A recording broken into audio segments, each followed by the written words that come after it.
শেখ হাসিনার পায়ের নিচের মাটি সরে যাচ্ছে। এবং সর্বশেষ জানাবো, ভারত কি এখন ঝি মেরে বউ শাসনের পথে হাঁটছে? এতক্ষণ শুনছিলেন সংবাদ শিরোনাম, এবার বিস্তারিত। শেখ হাসিনার পায়ের নিচের মাটি সরে যাচ্ছে।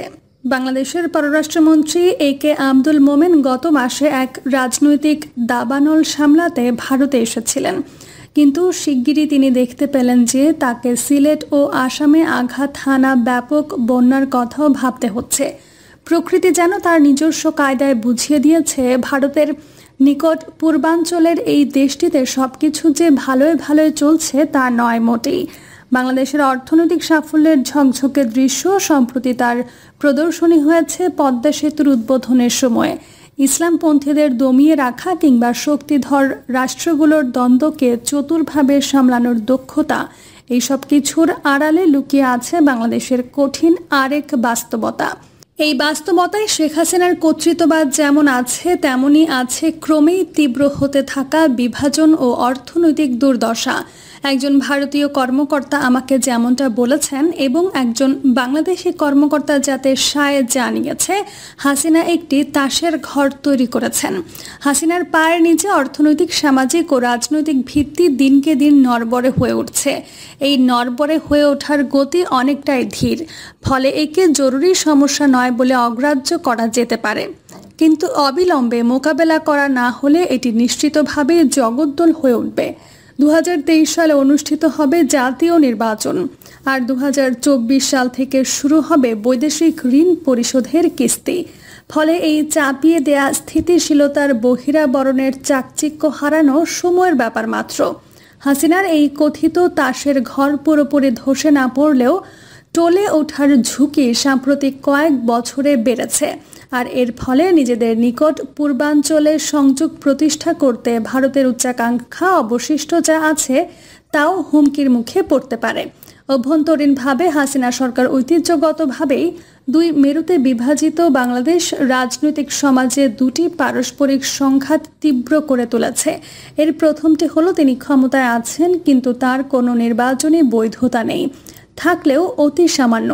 2014 ও 2018 সালের নির্বাচনে আওয়ামী লীগের কারসাজি, প্রধান প্রতিপক্ষ বাংলাদেশ জাতীয়তাবাদী দলকে অবিরাম হেনস্থা করে যাওয়া, সংবাদ মাধ্যমের কণ্ঠরোধ করা, উন্নত ডিজিটাল নজরদারির যন্ত্র সামগ্রী ব্যবহার করে সামাজিক যোগাযোগ মাধ্যমে কড়া নজরদারি করা এবং ইসলামী ডানপন্থী রক্ষণশীলদের বিরুদ্ধে বল প্রয়োগ করার পর আবার ভারসাম্য বজায় রাখতে তাদের দিকেই জোর করে ঝুঁকে যাওয়া, এইসব মিলিয়ে তীব্র ক্ষোভ ও হতাশার বহু ক্ষেত্র তৈরি হয়েছে। হাসিনার পিতা শেখ মুজিবুর রহমান একটি একদলীয় রাষ্ট্র সৃষ্টি করেছিলেন, কিন্তু তিনি 1974 সালের দুর্ভিক্ষ নিয়ন্ত্রণে ব্যর্থ হন। পিতার বিপরীতে গিয়ে হাসিনা উল্টো বাজি ধরেছেন অর্থনৈতিক উন্নয়নের উপর। এক্ষেত্রে যুক্তি হলো যে ভালো অর্থনৈতিক পারফরমেন্স আর উদারভাবে শক্তি ব্যবহার করলে হাসিনার নেতৃত্বাধীন একদলীয় রাষ্ট্রটি টেকসই হবে।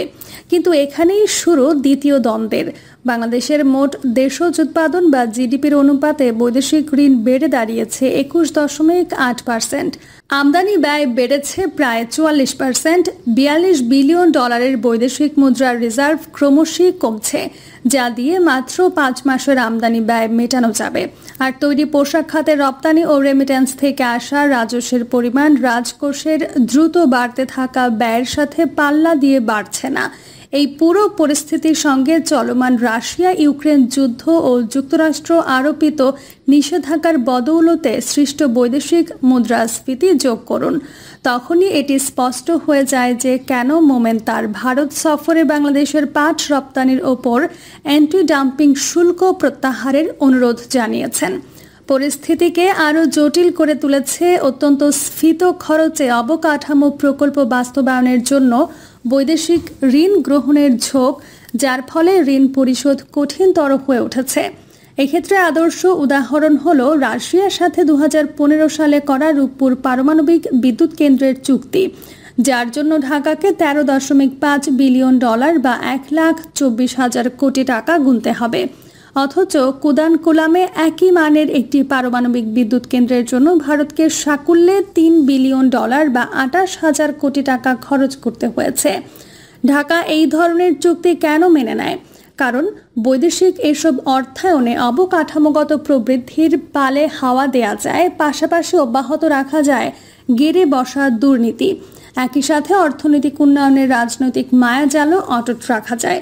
তবে স্পষ্টভাবে বলতে গেলে হ্যাঁ, বাংলাদেশের অর্থনৈতিক যাত্রাকে প্রশংসনীয় বললে কম বলা হয়। কিন্তু কেউ যদি প্রত্যাশা করে যে চমকপ্রদ অর্থনৈতিক উন্নতি, যেটি বহি ও অভ্যন্তরীণ ঘাত অভিঘাতের কারণে ক্ষীণ হয়ে যেতে বাধ্য, সেটির মাধ্যমে গণতন্ত্রের মোড়কে আচ্ছাদিত একটি দুর্নীতিগ্রস্ত কাঠামোকে জিয়ে রাখা যাবে, সেটি হবে একটি অযৌক্তিক আবদার। হাসিনা নিশ্চিত করেছেন যে ইসলামপন্থীরা ও বিএনপি, যেই দলটি সুষ্ঠু নির্বাচনের সুযোগ না পেলেও জনগণের সহানুভূতি ধরে রেখেছে, এই দুই পক্ষের কেউই যেন তার ক্ষমতার দিকে সত্যিকারের চ্যালেঞ্জ গড়ে তুলতে না পারে।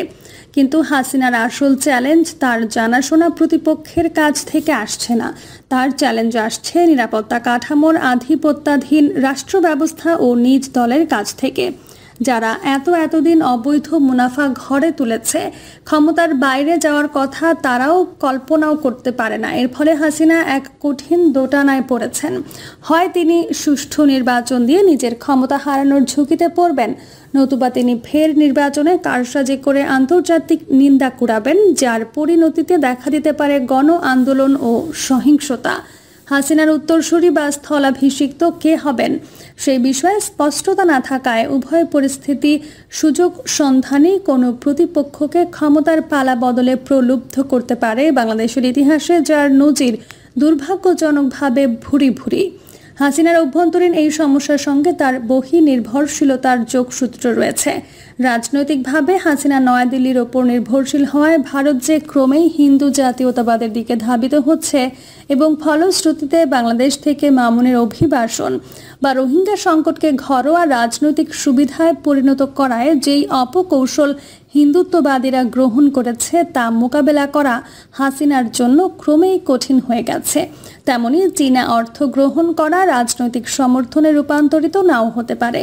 আবার অপরদিকে বাংলাদেশ পুলিশের অপরাধ ও সন্ত্রাসবাদ বিরোধী ইউনিট র্যাপিড অ্যাকশন ব্যাটালিয়ন বা র্যাবের বিরুদ্ধে গুরুতর মানবাধিকার লঙ্ঘনের দায়ে যুক্তরাষ্ট্রের আরোপ করা নিষেধাজ্ঞা মোকাবেলা করতে ঢাকা হিমশিম খাচ্ছে। ওয়াশিংটন ডিসিতে আওয়ামী লীগের পররাষ্ট্র বিষয়ক সংসদীয় স্থায়ী কমিটির একটি সফরের পর যুক্তরাষ্ট্রে নিযুক্ত রাষ্ট্রদূতকে সরিয়ে নেয়ার যেই সিদ্ধান্ত ঢাকা নিয়েছে, তা যুক্তরাষ্ট্রের মনোভাব খুব সামান্যই প্রভাব ফেলবে। এর সঙ্গে যোগ করতে হবে রোহিঙ্গা অভিবাসীদের মায়ানমারে ফেরত পাঠানোর দাবি জোরালো হওয়ার প্রেক্ষাপট। এদের অনেককে গোপনে পার্বত্য চট্টগ্রামে স্থানান্তর করা হয়েছে, যা নিয়ে স্থানীয়দের মধ্যে অসন্তোষ রয়েছে। রোহিঙ্গাদের ফেরত পাঠানোর ব্যাপারে বাংলাদেশের সামরিক বাহিনীর মধ্যেই মনোভাব কঠোর হয়েছে, ফলে পরিস্থিতি আরও টালমাটাল হয়ে উঠেছে। সহিংস হয়ে উঠতে পারে এমন কোনো সংকট ঠেকাতে হলে হাসিনার দরকার মূল সড়কে উঠতে পারার কোনো পথ খুঁজে বের করা। এই উপমহাদেশের এখন যার একদমই দরকার নেই, সেটি হলো বাংলাদেশে অস্থিরতা। ভারত কি এখন ঝিমেরে বউ শাসনের পথে হাঁটছে? বলা নাই কওয়া নাই, হঠাৎ একটি রিপোর্ট বাংলাদেশের সর্বমহলে বেশ বিস্ময় সৃষ্টি করেছে, রীতিমতো চোখ কপালে ওঠার মতো। রিপোর্টটি প্রকাশিত হয়েছে ভারতীয় গোয়েন্দা সংস্থা মুখপাত্র হিসেবে পরিচিত ইকোনমিক টাইমস পত্রিকায়। আসামে সংগ্রামরত উলফার সামরিক শাখার প্রধান পরেশ বড়ুয়া বাংলাদেশে আবাসন, শিপিং, বস্ত্র, বিদ্যুৎ ও স্বাস্থ্য সেবায় মিলিয়ন বিনিয়োগ করেছে। শুধু তাই নয়, বাংলাদেশের 3টি বৃহৎ প্রতিষ্ঠানে কত মার্কিন ডলার বিনিয়োগ করছে তারও উল্লেখ রয়েছে রিপোর্টটিতে। যেমন বসুন্ধরা রিয়েল স্টেটে 7 মিলিয়ন, যমুনা হাউজিংয়ে 4 মিলিয়ন ও ইস্টার্ন হাউজিংয়ে 3 মিলিয়ন মার্কিন ডলার বিনিয়োগ করেছে।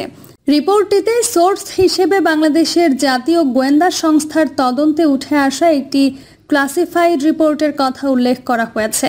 এখন প্রশ্ন হচ্ছে, বাংলাদেশে ইন্ডিয়া আউট স্লোগান ও ভারতীয় পণ্য বর্জন যখন তীব্র হচ্ছে, তখন আমাদের 3টি শীর্ষস্থানীয় প্রতিষ্ঠানের বিরুদ্ধে ভারতীয় পত্রিকায় এ ধরনের রিপোর্ট প্রকাশ বাংলাদেশকে কি বার্তা দিচ্ছে?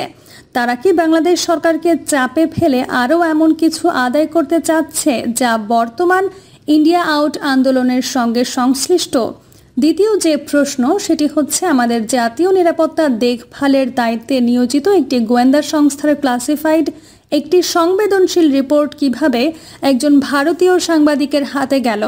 তাহলে ভারতীয়দের কাছে আমাদের রাষ্ট্রীয় গোপনীয়তা বলে কিছু নেই, নাকি আমাদের গোয়েন্দা সংস্থাগুলোর মধ্যে ওরা বসে আছে, অথবা এমন কোনো সমঝোতা আছে যার কারণে আমাদের সবকিছু ওদের দিতে হয়?